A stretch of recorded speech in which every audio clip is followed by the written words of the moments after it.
بسم الله الرحمن الرحيم الحمد لله والصلاة والسلام على رسول الله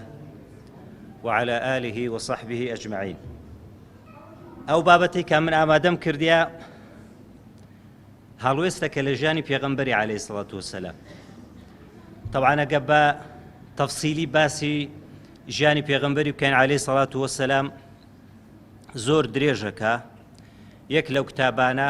لەوانەیە بە کورتیش نووسراوی دەربارەی ژیانی پێغەمبەری عەلەیهی سەڵاتو وەسەلام. بەڵام من وەکو دەڵێن وێزگەک بەشێکی کورت لە ژیانی پێغەمبەرم عەلەیهی سەڵاتو وەسەلام دەستنیشان کردیا، ئەویش زۆر بە کورتی لەسەری ئەوەستین و بابەتەکەش چیرۆکەکەش بە دوور و درێژی باس ناکەین، لەسەر دەرس و پند و ئامۆژگاریەکانی وەستین زیاتر، پەیوەستیەکەین ڕەبتیەکەین بە ژیانی ڕۆژانەی خۆمان، بە تایبەتی لە کاری ئیسلامی و داعاوی خۆمان. بابەتی مە لە ژێر ناونیشانی ڕێکەوتنامەی سوڵحی حودەیبیەیە. سوڵحی حودەیبیە لەوانەیە بەشێکی زۆری و خوشک و برایانە کە ئێستا ئامادەن کەم یا زۆر ئاشنا بن بە ژیانی پێغەمبەری عەلەیهی سەڵاتو وەسەلام و بە تایبەتیش سوڵحی حودەیبیە. خۆشەویستان، سوڵحی حودەیبیە پاش ئەوەی پێغەمبەر عەلەیهی سەڵاتو وەسەلام هیجرەتی کرد چوە شاری مەدینە، ماوەیەکی زۆر بوو حەزیان لێ بوو، ئیشتیاقیان هەبوو کە سەردانی ماڵی خوای گەورە بکەن، بەڵام لەبەرەوەی کافرەکان قوڕەیشەکان بربەز بوون لەوەی کە بتوانن عەمرەیان حەجی ماڵی خوای گەورە بە ئەنجام بگەینن. ڕۆژێکیان پێغەمبەر عەلەیهی سەڵاتو وەسەلام بەیانیەکەی کە لە خەو هەستا هەموو سەحابەکانی کۆ کردەوە، فەرمووی شەوێ لە خەوێ بینیم کە سەردانی کەعبەم کرد، جلوبەرژی ئیحرامم بەست و سیلاحی سەفەرمان پێ بوو و سەرمانیا تراشی یا کورتمان کردەوە. کە ئەو فەرمودەی فەرموو هەموو سەحابەکانی کۆ کردەوە، گوتی فەرموون دەچین سەردانی کەعبەی پیرۆزەکەی. طبعاً بنەماکە بنچینەکە ئەسڵەکە لە خەونێکی پێغەمبەر بوو عەلەیهی سەڵاتو وەسەلام. سەحابەکانیش زۆر دڵیان خۆش بوو، هەستان وەکو دەڵێن ناوی خوای گەورەیان لێهێنا کە سەردانی ماڵی خوای گەورە بکەن بە نیەتی بەجێگەیاندنی عەمرە. طبعاً بەخۆشتان دەزانن هێشتا کەعبەی پیرۆز فەتح نەکرایە و قوڕەیشەکان بە هیچ شێوەیەکی ڕازی نابن کە سەردانی ماڵی خوای گەورە بکەن، بەڵام ئەوە پێغەمبەر عەلەیهی سەڵاتو وەسەلام خەونی بینیوە و نیەتیان هێنا و بڕیاریاندا کە سەردان بکەن. پێغەمبەر عەلەیهی سەڵاتو وەسەلام کەسێکی وەکو چاوساغ، وەکو دەڵێ هەواڵگری نارد بە ناوی بوشری کوڕی سوفیان، پێی فەرموو کە هەواڵەکانی بۆ بێنێتەوە. پێشتر ناردی و بالفعل ئەو سەحابە بەڕێزە کە ناوی بوشری کوڕی سوفیانە هەموو هەواڵەکانی هێناوە، یا ڕەسوڵ ئەڵڵا ئەوانە خەبەریان زانیوە و نیەتیشیان وانیە ڕێگە بدرێت کە موسڵمانەکان سەردانی ماڵی خوای گەورە بکەن. و پێغەمبەر عەلەیهی سەڵاتو وەسەلام بەردەوام بوو لەوەی کە هەواڵی وەکو دەڵێن سات بە سات هەواڵەکان بزانی مەوقیفی قوڕەیشەکان چۆن دەبێت لە سەردانیکردنی ماڵی خوای گەورە. هەر لەبەر ئەم هۆکارەش کەسێکی دەستنیشان کرد کە سەردانی قوڕەیشەکان بکات، ئەویشیان بە ناوی بودەیلی کوڕی وەرقاءە. طبعاً کابرایەکی موشریکە، بەڵام پێغەمبەر عەلەیهی سەڵاتو وەسەلام دەستنیشانی کرد، دەڵێن بودەی لە بەنی خوزاعەیە. بەنی خوزاعە هەرچەندە موشریکیش بوون، بەڵام جێسیقەی پێغەمبەری بوون عەلەیهی سەڵاتو وەسەلام. ئەو پیاوە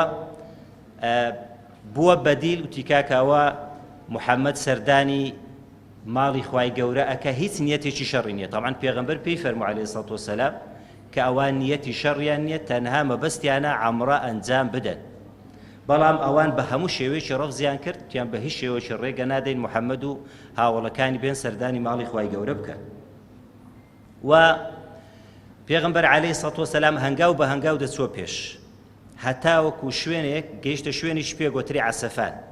عەسەفان تەمانە منم دیتە، بەڵام لە خشتە و وێنەی کە تەماشا ئەکەین شوێنێکی نزیکە لە کەعبەی پیرۆز. هەموو جارێ مشریکەکان قوڕەیشەکان کەمینیاندا ئەنە کە پێغەمبەر عەلەیهی سەڵاتو وەسەلام بکەویتە کەمین و لێیدەن، بەڵام پێغەمبەر عەلەیهی سەڵاتو وەسەلام هەموو جارێ شوێنەکەی ئەگۆڕی هەتا وەکو ڕوو بە ڕووبوونەوە ڕوو نەدات. دواتر لە عەسەفان لە شوێنێکیان دەست نیشان کردو لێیان دانا ئەو شوێنە ناوی حودەیبیە بوو سولحەکەش ئاشتەواییەکەش بە ناوی حودەیبیە لەو شوێنە بوو بە ناوی ئەو شوێنەی کرا کە پێغەمبەر و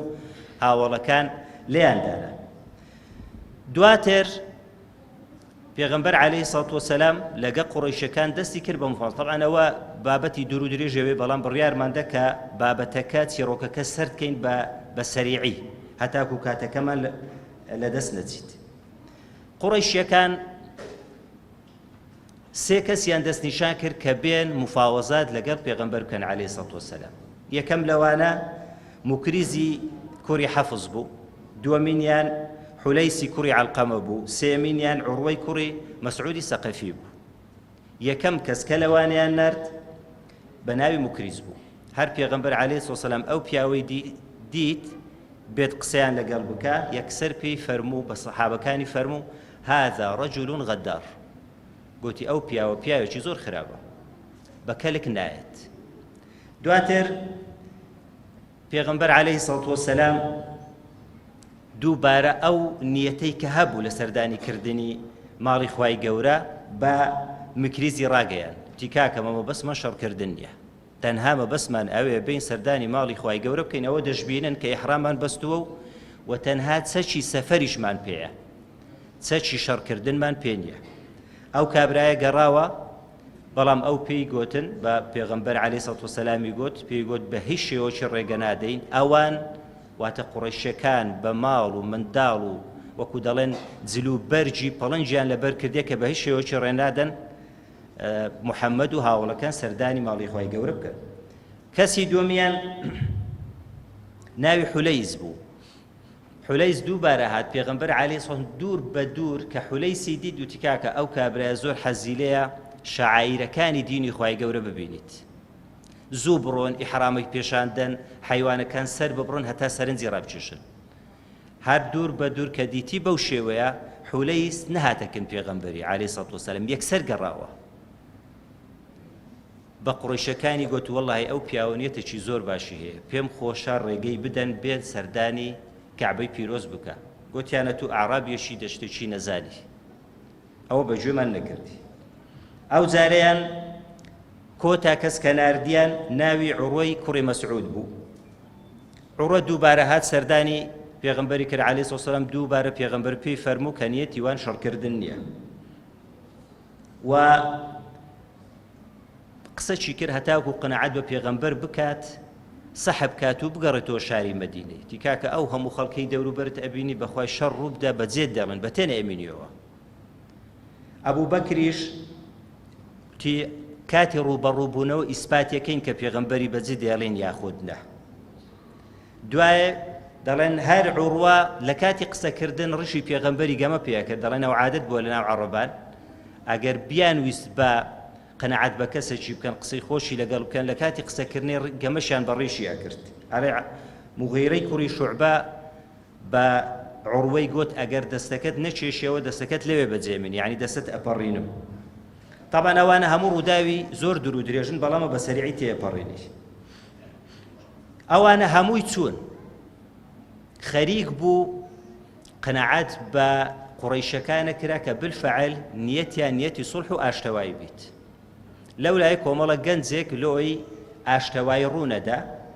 شەوێ مەفرەزێکیان نار هەتاوەکو هەندێک لە سەحابەکان شەهید بکەن و شەڕ ڕوو بدات بەڵام محەممەدی کوڕی مەسلەمە دەڵێ پاسەوانی هەم پێغەمبەر و هەم سەحابەکان بوو دەڵێ هەفتا یا هەشتا کەسی لە قوڕەیشەکان بەدیل گرت ئەوانەی کە نیەتیان بوون بێن بەسەریان دادەن و کۆمەڵە کەسێکیان سەحابەشی شەهید بکەن پاشتر هەر لە بەرنیەتی ئاشتەوایی و سڵح و خوێن نەڕێشتن هەر هەفتایان هەشتا کەسەکەیان ئازاد کرد و پێغەمبەر عەلەیهی سەڵات وەسەلام دووبارە حەریص بوون لەسەرەوەی کە شەڕ نەکرێ عوسمانی کوڕی عەفانی نەرد دووبارە بە عوسمانی فەرموو تەعان پێشی بە عوسمانی بفەرمیت بڕوا عومەری کوڕی خەتابی گاز کرد تیا عومەر پێم خۆشە بڕۆی سەردانی پێغەمبەری بکەی سەردانی قوڕەیشەکان بکەی هەتاوەکو هەواڵی منیان پێ بگەینی کە من نیەتم شەڕکردن نییە دووبارە عوسمان خەبەرەکەی نرد و پێیان گوت ئەوە هەواڵەکەت گەیاند پێمان خۆشە تەوافیش بکەوتی هەتا پێغەمبەر عەلەیهی سەڵاتو وسەلام تەواف نەکا منیش تەواف ناکەم. دواتر 3 ڕۆژ عوسمانی کوڕی عەفان تاخیر بوو و خەبەر هات هەواڵ هات کە عوسمانی کوڕی عەفان شەهید کراوە. پێغەمبەر عەلەیهی سەڵاتو وەسەلام هەموو سەحابەکانی کۆ کردەوە گوتی ئەوە نیەتی مەبوو بە هەموو شێوەیەکی هەوڵماندا کە ئاشتەوایی بکەین بەڵام دەبینین کە یەک لە هاوڵەکانمان بەغەدر شەهید کراوە. هەوبوو بەیعەی ڕیضوان ڕوویدا هەموو سەحابەکان کۆکرانەوە کە بەیعەتی مردنیان لەگەڵ پێغەمبەردا عەلەیهی سەڵاتو وەسەلام تێن مادام عوسمان بەناحەق شەهید کراوە. خوای گەورە ئاەتی دابەزا لەقەد رضي الله عن المؤمنين إذ يبايعونك تحت الشجرة ئەو شەجەرەی کە بەیعەی ڕیضوانیان لەگەڵ بەست. بەڵام دواتر هەواڵ هات وتیان کاکە ئەو هەواڵی کە بڵاو کراوە هەواڵەکە ڕاست نییە عوسمانی کوڕی عەفان لە ژیانە بەڵام ئەو 3 ڕۆژانە تاخیر کراوە بە نیەتێک قوڕیشەکان ئەیزانن. ئەوانە هەر هەمووی نەتیجەی وەکو دەڵێن ئەو بینە و بەرەی بوو کە لە بینی پێغەمبەر و لەگەڵ قوڕیشەکان. دواتر قوڕیشەکان کابرایشتیانە تەبعاً ئەو شتە وردانی کە باسەکەم لە کۆتایی نیەتم هەیە مەبەستم ئەوێ دەرس و عیبرەت لەسەر ئەو خاڵانە باسکەین. دواتر پیاوەکیان نارد بە ناوی سوهەیلی کوڕی عەمڕ. دووبارە پێغەمبەر عەلەیهی سەڵاتو وسەلام هەر لە دوور کابرایەکەی دیت یەکسەر گوتی قوڕیشەکان مەبەستیانە سوڵح و ئاشتەوایی بکەن هەر لە پیاوەکەی ڕازانی تەماشای ئەو پیاوانەی پێشتری فلان و غەدار فلان کەس حەزی لێ شەعایری دینی خوای گەورە ببینیت. سوهەیلی دیتی قوڕیشەکان مەبەستیانە سوڵح و ئاشتەوایی بکەن بالفعل هات و دەستیان پێ کرد. طەبعاً دەڵێن هۆکار چ بووە لەبەر چ قوڕیشەکان پاش ئەو هەموو توند و تیژیان بەکارهێنا بە هیچ شێوەیەکی ڕێگە نادەین بێن سەردانی ماڵی خوای گەورە بکەن بەڵام ئاخیری ڕازی بوون. دەڵێن 3 هۆکار هەبوو. هۆکاری یەکەم لەبەر بەیعەی ڕیضوان چونکە خەبەریان هەبوو گوتیان سەحابەکان هەموو بەیعەتی مردنیان بە پێغەمبەری داوە کە بێن هێرش بکەنە سەر شاری مەکەی. دیارە نیشانەی تۆکمەی و بەهێزی سەحابەکانی پیشاندا. ئەوەی دووەمینیان بە دیلگرتنی 70 یا 80 چەکداری قوڕیشەکان نیشانەیە کە هێز و قووەتیان هەیە سەحابەکان. دواتر ئەو کابرایی کە بە قوڕیشەکانی گوتی وەڵڵاهی طبعاً یەک لە سێمین وفد کە ناردیان پێی گوتن گوتی ئەو کابرانیەتی شەڕ نییە بەس باوەڕ بکە کۆمەڵە کەسێکم دیت لە دەوروبەری پێغەمبەری عەلەیهی سەڵاتو وەسەلام لە هیچ کەسێکم نەدیتیە نە لە فارسەکان نە لە ڕۆمەکان نە لە حەبەشیەکان هەر قسە چی بکە منافەسەیە چێ جێبەجێی دەکات. دەستنوێژی ئەشوا هەموو منافەسەیان لەسەر ئەوەیە کە تەبەڕوک بکەن بەو ئاوەی کە پێغەمبەر دەستنوێژی پێششتووە. ئەگەر بەگوێی منەکەن ڕێگەی ئەدە بابێ ئەگەرنا ئەوانە دەتوانن بە قووەت و بەهێزیش بێنە شاری مەکەی. ئەو 3 هۆکارانە وەی کرد کە قوڕیشەکان ناچار بکە دانوستان دەست پێ بکەن و دەست بە گفتوگۆ بکەن. لەسەر 4 خاڵ ڕێکەتن جا ئەو خاڵانە دیقەتکەن خوشکان و برایان. زاهیریەکەی تەماشاەکەی هەمووی تەنازولە بەڵام ئاخیرەکەی هەمووی بەخێر و بە قازانج ئەشێتەوە بە موسڵمانەکان. خاڵی یەکەم پێغەمبەر عەلەیهی سەڵاتو وەسەلام ئەو سەفەرەی نابی سەردانی کەعبەی پیرۆز بکە عەمڕەی ئەنجام بدات دەبی بگەڕێتەوە ساڵێکی تکە بێت. پێغەمبەر ڕازی بوو عەلەیهی سەڵاتو وەسەلام. خاڵی دووەمینیان 10 ساڵ شەڕ لە بەینی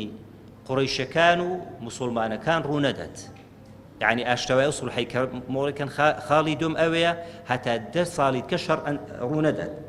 خاڵی سێمینیان هەر کەسێک لە عەرەبەکان پێی خۆشە بچیتە هاوپەیمانی موحەممەدی سەحابەکان موسڵمانەکان ئەوە ڕێگە پێدراوە و هەر کەسێکی هاوپەیمانی لەگەڵ قوڕیشەکان بکە ئەویش ئازادە. خاڵی چوارەمینیان ئەو خاڵە جێی سەرنجە هەر موسڵمانێک لە شاری مەککە ئەگەر موسڵمان بوو بەبێ ئیزنی وەلی ئەمری بێتە ناو سەحابەکان و کن موحەممەدی عەلەیهی سەڵاتو وەسەلام نابی ڕێگەی پێ بدرێ دەبێت تەسلیمی کافرەکان بکرێتەوە بەوردی گوێم لێ بگرن. بەڵام هەر کەسێک لە موسڵمانەکان ئەگەر مرتەد بووەوە بچیتە ناو قوڕیشەکان دەبی ڕێی پێ بدرێ. هەر موسڵمانێک هەر کافرێک موسڵمان ببیت بەبێ ئیزنی وەلی ئەمری خۆی بێتە ناو موسڵمانەکان نابی بیحەوێنەوە دەبێت تەسلیمی بکەن بەڵام هەر موسڵمانێک مرتەد و کافر بوو دەبڕێی پێ بدرێ پێغەمبەر لەسەر ئەو خاڵەش ڕازی بوو عەلەیهی سەڵات وەسەلام یاڵا با دەست پێ بکەین گوتیان با عەقدەکەی بنووسین با ڕێکەوتنامەکەی سوڵحی حودەیبیە بنووسین پێغەمبەر عەلەیهی سەڵات فەرمانی بە عەلی کرد گوتی بنووسە یەکسەر گوتیان ئەو ڕێکەوتنامە گرێدرا عەقد کرا لە نێوان محەممەد ڕەسوول الله و لەگەڵ سوهەیلی کوڕی عەمڕ هەموو گوتیان کاکە جاگەر ئەمە قەنەعەتمان وابیت ئەتوو پێغەمبەری خوای ئیمانت پێدەینین شەڕت لەگەڵ ناکەین بنووسە ئەو عەقدە مۆر کرا لە نێوان محەممەدی کوڕی عەبدوڵڵای نەک محەممەد ڕەسوول الله پێغەمبەر فەرمانی بە عەلی کرد گوتی محەممەد ڕەسوول الله کێ ڕەش بکەوە گوتی ڕەشی ناکەمەوە طبعا دەستی نەئەگر بێحوڕمەتی و بێڕێزی بەرامبەر ناوی خوا پێغەمبەری گوتی پێشانمدا پێغەمبەر بە دەستی خۆی عەلەیهی سەڵات وەسەلام ڕەسوول الله کێ ڕەش کردەوە دووبارە لە ڕێکەوتنامەکەی گوتیان بنووسن بسم الله الرحمن الرحیم گوتیان لەکنەمە بسم الله الرحمن الرحیمیش نییە بنووسن بسمك اللهم ئەویش عین بە هەمان شێوە نووسیان بسمك اللهم ئەو هەموو خاڵانە چوار خاڵەکە لە زاهیریەکەی وە دیارە تەنازولی پێوە دیارە ناوی ڕەسوول اللای ڕەش بکۆ و لە جێی محەممەدی کوڕی عەبدوڵڵای دابنێ سەحابەکان وەکو دەڵێن ئەعسابیان نەما زۆر تووڕە بوون ڕێکەوتنامەکە ڕوویدا سەرەڕای ئەوەش ئەوە هەموو ئیستیفزازە سەحابەکان وەکو دەڵێن یعنی خەریکە لە حەیفان لە تووڕەیان خەریکە ئەعسابیان لەدەست دەدەن لەو کاتێ عەقدەکە تەواو بوو یەکسەر ئەبوو جەندەل کوڕی سوهەیلی ئەو سوهەیلەی کە ڕێکەوتنامەکەی لەگەڵ پێغەمبەری ئەنجامەدا یەکسەر بە کۆت و زنجیرە و خۆی بەناو مەجلیسەکەی دادا گوتی کاکە ئەمن لە دەستی ئەو کافرانە خۆم ڕزگار کردو هاتم یەک لە خاڵەکانیش چییە؟ یەک لە خاڵەکانیش هەر کەسێک بەبێ ئیزنی وەلی ئەمری بێ دەبێت تەسلیم کرێتەوە ئەویش یەکسەر گوتی یاڵا محەممەد ئەو کوڕم تەسلیم کە هەندی گوتی بیبەخشە من هێشتا عەقدەکە تەواو مۆر نەکرایە ئەوەی ببەخشە من چ دوو جار سێ جار دووبارەی کردوتی نایبەخشم ئەگەر نەیدەی ڕێکەوتنامەکەی هەڵەوشێنینەوە یەکسەر بە ئەبوو جەندەلی گوت پێی فەرموو تەواو بڕۆوە جەهاواری کرد ئەبوو جەندەل بئەعلا صەوتیه گوتی یا معشەڕ المسلمین ئەئەڕدوا إلى المشركين تەسلیمی مشریکەکانم مەکەن يفتونونني في ديني فتنة لدينم بيداكن يعني مرتدم أكنوا فقال رسول الله صلى الله عليه وسلم يا أبا جندل اصبر واحتسب صبر بقرأ الآخري فرموي خواي جورة درجتان لو أكاتوا أو هم روداني يك لسريك حر هموي صحابة كاني زار بزار زيارتي تورا كرت يكسر پیغمبر عليه الصلاة والسلام قلت يلا حيوان كانتان سر ببرنو سري خوشان بتراشن یەک سەحابە لە جێی خۆی نەجوولە پێغەمبەر عەلەیهی سەڵام زۆر تووڕە بوو یەکسەر چووە خێمەی سەلەمەی طبعا لەو سوڵحی حودەیبیە لەو سەفەرەی سەلەمەی لەگەڵ خۆی نابوو گوتی فەرمانیان پێ ئەەکەم فەرمانم جێبەجێ ناکەن ئەویش گوتی بە بێ قسەکردن بڕۆ حەیوانەکەت سەر ببڕە و سەری خۆشت بتراشە هەموو یەک بەیەک دێن بە بێ قسەکردن یەکسەر بالفعلعات حیوانەکەی سەر بڕی سەریان لەو تاشارەی هەموو هێرشیان کرد و حیوانیان سەر بڕێ خەریک بوو لە عەجەلە و پەلەیان سەری یەکتری ببڕن هەندە پەلەیان کرد طبعا ئەوەش دەرسی عیبرەتی تێدایە دوایێ باسەکەی پاشی هەموو ئەوانە عومەری کوڕی خەتاب ڕانەوەستا یا ڕەسوول الله گفتوگۆیەکی هێمنانەی لەگەڵ پێغەمبەر و ئەبوبەکری کرد بە هەردووکیانی گوت ئەوە لەسنا بالمسلمین ئایا ئەمە موسڵمان نینە بە ئەوە لەیسوا بالمشرکین ئەوان مشریک نینە بە ئایا ئەمە لەسەر حەق نینە هەموو قسانەی کرد بە ئەدی باش ئەو هەموو تەنازولەی لە چ بکەین پێغەمبەر عەلەیهی سەڵات وەسەلام فەرمووی خوای گەورە فەرمانی پێکردیمە پێچەوانەی فەرمانی خوای گەورە ناکەم ئەو مناقەشە گفتوگۆی بەردەوام و طبعا بە تووڕەیەوە قسەکانی کرد جا عومەری کوڕی خەتاب دەڵێ هەتا ئێستاشی لەگەڵ دابی بەردەوام نوێژەکەم، بەردەوام ڕۆژی ئەگرم، بەردەوام عیبادەتەکانەکەم لە خوای گەورە پاڕێمەوە، لەو ساتەم خۆش بی کە بە توندی لەگەڵ پێغەمبەر و بەکری قسەم ئەنجامدا. پاشی ڕووداوەشی دیکەی زۆر سەیر هەیە لە ژیانی پێغەمبەری لە سڵحی حودەیبیە. ئەویش پاش ئەوە ڕێکەوتنامەکە ئەنجام درا. ئەبوو بەسیر یەکە لە سەحابەکان یەکسەر هاتەوە ناو شاری مەدینەی، گوتی یا ڕەسوڵە من لە دەستی کافرەکان ڕزگارم بۆ هاتم. کافرەکان تەڵەن ڕێکەوتنامەکەتان لەبیر نەچی خاڵی چوارە، هەر کەسە خۆی تەسلیم بکە، هەر کەسێک موسڵمان بێ و بێتە ناو شاری مەدینەی دەبی تەسلیم کرێتەوە. دوو کەسیان لە دوو نەرد، گوتیانەی محەممەد لە یەک لە خاڵەکانی ڕێکەوتنەکەی ئەوێ هەر کەسێک بێتە ناو شاری مەدینەی دەبی تەسلیم کرێ. ئەویش یەکسەر بە ئەو بەسیری گوت ئەو بەسیر بڕۆ، تازە ئەمە عەقدمان کردیە، وەعدماندایە، لە عەقدکردن و وەعددانیش غەدر ناکەین، هەڵی ناوەشێنینەوە. ئەبوو بەسیر لەگەڵیان ڕۆیش هەتا مەسافەشی دوور پێکەوە دانیشتن خورمایان نەخوارد. ئەبوو بەسیر فرسەتێکی وەرگر گوتی وەڵی فلان کەس شمشێری تو شمشێرێکی زۆر چاکە لۆوێ منادەی، قەنەعەتی پێ کردووەیدا یەکسەر لەسەریدا ئەوی کوشت، سەری لە دوێوی دکەینە وەکو دەڵێن بە حەلاوەلا خۆی ڕزگار کرد. یەکسەر بە ترس و لەرزەوە گوتی یا محەممەد، گوتی هاوڵی تو یەک لە هاوڵەکانی منی کوشت و ئەمنیش خۆم قوتارکرد ئەگەر نامنیشیە کوشت. ئەبوو بەسیر هات گوتی یا ڕەسوڵ الله ئەتو وعدی خۆت بەجێگەیاند، خوای گەورەشم ڕزگاری کردم، دەلێ گەڕێ با لە شاری مەدینەی دانیشم. دووبارە پێی گوتەوە ئەبوو بەسیر وەڵی تازە ئەمە عەقدمان کردیە، غەدر لە عەقدەکەی ناکەین، هەڵی ناوەشینین و لەی پەشیمان نابینەوە. بەس قسەی زۆر جوانی کرد، لە دەرسی عیبرەتەکان دەین باسیەکەی. گوتی ئەبوو بەسیر پیاوەکی زۆر ئازا و زیرەکە ئەگەر کۆمەڵە خەڵکێکی لەگەڵ بیت، پیاوەکی زۆر ئازا و زیرەکە ئەگەر خەڵکێکی لەگەڵ بیت. ئەبوو بەسیر لە جیاتی بچیتۆ شاری مەکەی، لە شوێنێکی دامەزراند لە بەینی بازرگانی نێوان شاری مەکە و شام. هەر قوڕەیشی بەهاتبان بازرگانیان بکرد بە حتا سەردان و سەفەریان بکرد بە تەمان هەرچی لە موسڵمانەکان موسڵمانە بوو ناوێرە بێتە ناو شاری مەدینە، چونکە عەقد هەبوو، ڕێکەوتن هەبوو، تەسلیمە کراوە، ناچار ئەچوو ئەگەیشتەوە ئەبوو بەسیری. یەک دوو سێ ژمارەیان بۆ 70 کەس. ئەو 70 کەسەچیانە هەڵگەرە هەر قوڕیشە خۆی بجوولان بە یەکسەر دەستگیریانە کرد و کێشێکی زۆر گەوریان لە قوڕیشەکان خوڵقاند. ئاخیرەکەی وەفدەچیان نارگوتیان یا محەممەد ئەمە لە خاڵی چوارم پەشیمانی، کاکە هەرچێ موسڵمان بوو یا ڕەبی پیرۆزی بیت. ئەوانە کێشەیان دروست کرد، یەکسەر لەوەی پەشیمان بوونەوە. طبعاً ئاخیرەکەی دێن باسەکەین ئەبوو بەسیر هەندێک کەڵێن کورد بووە، بەشێکی حتا لە سەرچاوە مێژوویەکان مێژوو عەرەبەکانیش دەڵێن کوردە، بەڵام ئەوە بابەتی مەنیە، ئیشەڵڵا ئەوەی حەزی لێ بێت توانی بە تەفاسیل باسی بکە. ئەوە سەردەچی سەریع دەرس و عیبرەتەکان حیکمەتەکانی لەو ڕووداوەی ڕوویدا. یەکەمینیان ئیبن القەیم وا فەرمی دەڵێ